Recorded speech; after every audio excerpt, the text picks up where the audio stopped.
Andrew casts a shock targeting Noah. In response, Noah casts Comeuppance. In response to that, Andrew casts his own Comeuppance. What happens now?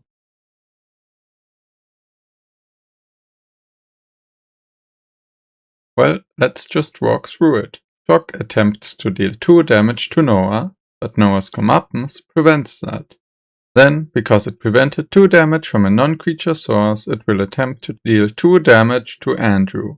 Now Andrew's Comeuppance will see that and prevent that damage. Then, because it prevented 2 damage from a non-creature source, it will attempt to deal 2 damage to Noah. But Noah's Comeuppance prevents that damage. And because it prevented 2 damage from a non-creature source, it will attempt to deal 2 damage to Andrew. But then Andrew's Comeuppance prevents that damage and... yeah, I think you see the issue. The game becomes stuck in an infinite loop that neither player can break, and therefore the game ends in a tie. Well, hold up.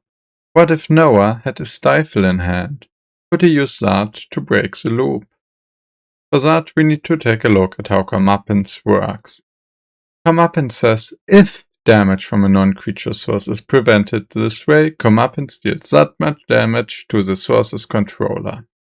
Now this is really important, because if it had said when damage is prevented this way, it would have indicated a trigger that triggers in response to it preventing the damage, so Stifle could counter that triggered ability. However, since it says if you do, that means this is part of the prevention effect. So the situation is even worse. Since the prevention effect is applied to the damage, and the damage is dealt during the resolution of shock, this loop happens in the middle of shock resolving. And no player has priority to do something in the middle of a spell resolving. So not only can they not counter it with Stifle, nobody can cast or activate anything.